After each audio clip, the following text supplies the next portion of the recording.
मैं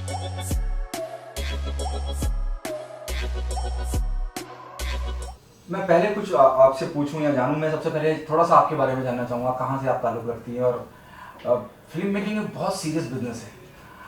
being a woman, being a female, कैसे आपने सोचा कि इस क्षेत्र में कुछ करना है? ताल्लुक़ तो मैं कोलकाता से रखती हूँ। मैं वही की मेरी बॉर्न एंड ब्रॉट अप है। फिर काफ़ी साल हो गए मैं मुंबई में आ चुकी हूँ। और फिल्म मेकिंग ऐसा है कि ये मेरी खून में है। मेरी मॉम जो है वो कैलकाटा की काफ़ी बड़ी फेमस प्लेबैक सिंगर रह चुकी है, भास्वती घोष। और मुंबई आना भी उन्हीं की वजह से हुआ। मेरे फैमिली में और भी लोग हैं जो इसी इंडस्ट्री में हैं। और खैर वो तो मेरी खून में है, तो मुझे तो ये करना ही था। और ये फिल्म मेकिंग वगैरह तो काफ़ी टाइम से मैं सोच रही थी कि मैं डायरेक्शन में उतरूँ, मैं कुछ करूँ। और इसी दौरान मैंने ये कंसेप्ट सोचा जो मैंने अभी बनाई है।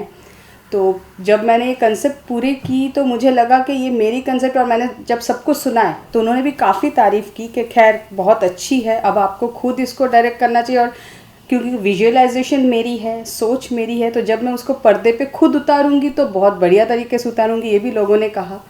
तो बस वहीं से मैंने शुरुआत की और मुझे अब आगे और भी करना है, और भी काम करनी है, अच्छी अच्छी फिल्में देनी है। Casting plays a very important part. Yeah. When I talk about the lead actor who's sitting next to you, on what ground you zero down him कि मुझे यही as a lead चाहिए? No, I can say that मुझे यही as a lead चाहिए because this role, the character that he played, Ajay, it's a very challenging character and ये mister Sumit Chaudhary जो actor तो है, मेरे हस्बैंड भी है। तो मुझे वही था कि मैं कोई एक्टर मुझे ऐसा मिले जो इस कैरेक्टर को बाखूबी निभा ले, जो पोर्ट्रे कर सके। और फिर हमने ऑडिशंस भी लिए, ऐसा नहीं, हमने काफ़ी ऑडिशंस लिए। कहीं ना कहीं बैक ऑफ माइंड थे कि इनको भी देखेंगे obviously. Sumit, what was your reaction when she asked you to be on board as a lead actor? See, जब कॉन्सेप्ट इसने बताया तो डेफिनेटली माइंड ब्लोइंग कॉन्सेप्ट था। तो बोला कि नहीं ठीक है, आपका एक विज़न है तो डेफिनेटली आप करो। सो ऑडिशंस लिए, देन आफ्टर कहीं ना कहीं वो एक होता है ना, एक बार आप भी दे के देखो। सो ऑब्वियसली मैं तो आया यहाँ पर एक्टर बनने के लिए था, तो एक पूछने का मैं चाह रहा था कभी तो पूछे, तो मैं भी अपना पोटेंशियल दिखाऊंगा कि मैं क्या कर सकता हूँ। So it was like really very challenging role for me. So क्या हुआ जब ऑडिशन लिया, देन आफ्टर थोड़ा 2-3 तरीके से वो एक होता है ना, डायरेक्टर वाला अंदर से निकलता है, नहीं थोड़ा सा इस शेड में लेके बोलो, थोड़ा सा उस शेड में। सो फाइनली बोले आप क्यों नहीं कर रहे हो? So, मैंने बोला क्या बात कर रहे हो, मैं कर सकता हूँ उसको। बोले हाँ कर सकते हो, परफेक्ट आप बैठोगे इस पर। नहीं क्योंकि घर के हैं तो इनको लेना तो था ही। लेकिन अभी थोड़ा सा ऐसा है, बट यही कैरेक्टर में लेंगे या कुछ और, वो मैंने माइंडसेट नहीं की हुई थी। बट इन्होंने ऑडिशन दी क्योंकि काफ़ी शेड्स है कैरेक्टर में, और बिल्कुल ये जो रियल में उसकी बिल्कुल ऑपोजिट है। तो हाँ, ये जैसे आपने कहा कि आपने अपने बैकग्राउंड का जिक्र किया, आपने कहा कि मेरा फिल्म मेकिंग या इस इंडस्ट्री से ताल्लुक मेरे ब्लड में है। हाँ। आपने जिक्र किया, तो सिंगिंग ना चुनकर डायरेक्शन क्यों चुना आपने? नहीं, सिंगिंग है ब्लड में है, क्योंकि खैर मैं तो पेट में से गाना सुनती आ रही हूँ और वो भी है, लेकिन कहीं ना कहीं क्रिएटिविटी मेरे में है। वो चाहे सिंगिंग के ज़रिए हो, चाहे फिल्म मेकिंग के ज़रिए हो, एक्टिंग के ज़रिए हो। तो मैं सोचा जो मुझे अभी लगता है इस पॉइंट पे, जो मुझे लगता है कि सबसे पहले मुझे सामने लाना चाहिए, निकाल के लाना चाहिए, वो डायरेक्शन है। और मैं खुद इस स्क्रिप्ट को लेके बहुत ज़्यादा एक्साइट थी, मैं करना चाहती थी। तो मैंने वही सोचा कि पहले इसको लिया जाए। और हाँ, सिंगिंग है, पर मैं इतनी अच्छी सिंगर नहीं हूँ मेरी मॉम जैसी, या फिर इतनी सुर में नहीं गा लेती हूँ कि उसको परस्यू कर लूँ। ओके, तो और इतना सेंसिटिव सब्जेक्ट चुना आपने। लोभ की बात करते हैं, ग्रीड की बात करते हैं, साथ में हम ड्रग्स की बात करते हैं, और आज की तारीख में तो आपको पता है ड्रग्स को लेके नेशनल लेवल पे हिंदुस्तान में तो बहुत बड़ी डिबेट चल रही है। बिल्कुल। ये सब्जेक्ट क्यों चुना आपने? देखिए, सब्जेक्ट तो मैंने इसलिए चुना क्योंकि आप अगर देखोगे मूवी को, जैसे लोग देख रहे हैं, लोग भी बहुत अप्रिशिएट कर रहे हैं, आप देखोगे तो आपको पता चलेगा कि ये हमारी डे टू डे सोच है। हर इंसान में कहीं ना कहीं लालच और लोभ छुपी होती है, वो अलग अलग तरह की लालच लोभ होती है। तो मैंने वही सोचा कि इंसान लोभ तो कर लेते हैं और लोभ के एक्सट्रीम तक चले जाते हैं कि मुझे चाहिए ये चीज़, और उसके लिए वो कुछ भी हद तक गुजरने को तैयार भी हो जाते हैं, पर इंसान ये नहीं सोचता कि उसके बाद क्या होगा। चीज़ तो मैं पा लूँगा, किसी भी तरीके से कर भी लूँगा, लेकिन उसके बाद क्या। तो वही सोच के मैंने बनाया कि आप कुछ भी सोचो, कुछ भी लालच करो, लोभ करो, उसको करने के लिए किसी भी हद तक ज़रूर जाओ। अगर वो सही है, अगर गलत है, तो आप उसका कॉन्सिक्वेंस क्या होगा वो भी सोच लो। सुमित, आपके किरदार की जब मैं बात करता हूँ, बहुत इंटेंस ग्रे शेड है। कभी I just saw the trailer. आपके लिए क्या चैलेंजिंग था जिस वक्त आप इस प्रोजेक्ट पे काम कर रहे थे? मेरे लिए सबसे बड़ा चैलेंज था उस कैरेक्टर अजय को जस्टिफाई करना स्क्रीन पर। बहुत सारे वेरिएशंस हैं जो कि मैं, जैसे श्रेयसी ने बताया कि मैं अपनी रियल लाइफ में जैसा हूँ उससे जस्ट अपोजिट कैरेक्टर था मेरे लिए। कई ऐसे वेरिएशंस आते हैं जहाँ पर आपको थॉट ब्लॉक हो जाता है कि यार मैं किस तरीके से मैं प्रेजेंट करूँ अपने आप को ताकि जस्टिस कर पाऊँ मैं इस कैरेक्टर के साथ में।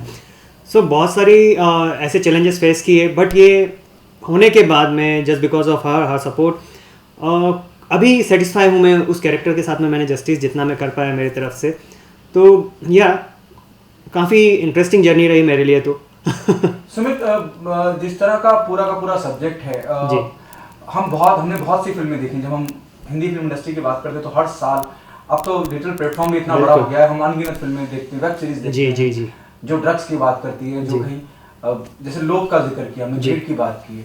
कैसे आप इनको बाकी जो फिल्में इस तरह के मुद्दों को उठा के बनी उनसे अलग मानते हैं? बॉलीवुड में मैक्सिमम जितनी फिल्म्स बन रही हैं, बेसिकली क्या होता है कि हमारी इंडस्ट्री लोगों को, मतलब बेसिकली आप अगर सिर्फ ड्रग्स की बात करें तो ड्रग्स में आप एडिक्शन दिखाते हो लोगों को, कहीं ना कहीं आप एक तरीके से उकसा तो देते हो उस चीज़ के लिए, लेकिन अल्टीमेटली आप कहीं ना कहीं उसका किस तरीके से उससे दूर किया जाए लोगों को, वो चीज़ आप नहीं दे पाते हो। बेसिकली हमारे लोभ में हमने जस्टिफाई किया उस चीज़ को। आपने जैसे श्रेयसी ने बताया कि लोभ आप कर तो लेते हैं किसी चीज़ को पाने के लिए, लेकिन आप अगर बिना सोचे समझे उसके पीछे भागते हैं, उसके कॉन्सिक्वेंस जो भी कॉन्सिक्वेंसेस उसके जो होने वाले हैं जी, उनको समझे बिना, तो वो चीज़ आपकी लाइफ को भी स्पॉइल कर सकती है। इसीलिए आप जब उसमें देखेंगे कि किस तरीके से एक बंदा जो क्राइम करने से पहले उस क्राइम के बारे में सोचता है और दूसरा किस तरीके से उसको आगे आप मूवी में देखेंगे। सारी चीज़ें मैं बता नहीं सकता यहाँ पर आपको। अभी ऑन एयर है मूवी, आप देख सकते हैं MX प्लेयर, हंगामा प्ले, वोडाफोन लाइव पर और टाटा स्काई बिंच पर भी अभी आप देख सकते हैं इसको। आगे आप इसमें पूरा देख पाएंगे कि किस तरीके से हमने उसके साथ में एक जस्टिस किया है कि अगर आप किसी भी चीज़ के लिए लोभी हैं आप किसी भी चीज़ को लेकर, हाँ, अगर जैसे मेरी बात करें तो एज एन एक्टर मुझे अपने प्रोफेशन को लेके काफ़ी मैं लोभी हूँ। मैं चाहता हूँ कि अपने प्रोफेशन के साथ मैं जस्टिस कर पाऊँ, तो वैसे ही, लेकिन तब तक जहाँ तक मेरी लिमिटेशंस हैं, कुछ गलत करे बिना। वैसे ही मैं चाहूँगा कि आप जो भी करें उससे पहले उस चीज़ के क्या सही या गलत चीज़ें हो सकती हैं करने पर, वो पहले देखें। मैं आपसे जानना चाहूँगा, क्या फिल्म सोशल मैसेज कैरी करती है? हाँ, बिल्कुल कैरी करती है, और वही मैंने अभी थोड़ी देर पहले बताया कि सोशल मैसेज यही है कि आप गलत गलत करते हो तो उससे पहले ये भी सोच लो कि उसका नतीजा क्या हो सकता है, अंजाम क्या हो सकता है। क्योंकि लोग गलत काम कर तो लेते हैं और हर इंसान को लगता है कि मैं कहीं ना कहीं बच जाऊंगा, लेकिन वो होता नहीं है। ये तो सबको पता है, क्योंकि हर बंदा कहता है कि ऊपर वाला देख रहा है, कहने के लिए कहते हैं, लेकिन ये सोचता कोई नहीं है कुछ भी गलत करने से पहले। तो इसमें वही मैसेज है कि आप करने से पहले एक बार एटलीस्ट सोच लो कि उसके नतीजे, उसका अंजाम क्या हो सकता है। Okay, the last question to you ma'am, क्या मैसेज देना चाहेंगे ऑडियंस से कि वो क्यों इस सीरीज का इस प्रोजेक्ट का हिस्सा बने, और क्या इसके बाद क्या, what next we are planning next का हम बहुत जल्दी अनाउंस करने वाले हैं some very good movie like this only. वो भी अच्छा कंसेप्ट रहेगा, एंड मैं पब्लिक को बोलूँगी प्लीज़ आप देखिए। सबसे पहले तो इसलिए देखिए ताकि आप हमारे काम को सराह सके, हमें आगे हौसला अफजाई कर सके, ताकि हम आगे और भी अच्छा काम कर सके। और हाँ, हमने आपके लिए भी एक अच्छा चीज़ पेश की है, आप देखेंगे तो आप खुद भी एंटरटेन भी होंगे और आपको अच्छा भी लगेगा। मैं बस इतना ही कहूँगा, देखिए जैसा श्रेयसी ने कहा आपको, क्योंकि ये कहीं ना कहीं हम बेसिकली, हमारा कोई गॉडफादर नहीं इस इंडस्ट्री में, हम लोगों ने एक एफर्ट डाल के इस चीज़ को बनाया है। और श्रेयसी का कहीं ना कहीं स्टार्टिंग से एम रहा है कि हम जब भी कोई प्रोजेक्ट करेंगे कुछ वल्गर या कुछ ऐसी चीज़ें नहीं बनाएंगे जो यूथ को स्पॉइल करे। हम चीज़ें ऐसी बनाएंगे जो लोगों को कहीं ना कहीं एक मैसेज दे, लोगों को कुछ करने के लिए मोटिवेट करे, कुछ अच्छी चीज़ें। सो मैं भी यही चाहूँगा कि आप इस मूवी को देखें, हमने पूरा एफर्ट डाला है इसको ताकि आप कहीं ना कहीं हमसे रिलेट कर पाएँ इस चीज़ को। तो देखिए और अपनी ब्लेसिंग्स दीजिए, काफ़ी प्यार आप दे रहे हैं ऑलरेडी, और आपसे उम्मीद है कि आपकी ब्लेसिंग्स रहेंगी तो और आगे जाएंगे। Thank you so much. Thank you so much, thank you.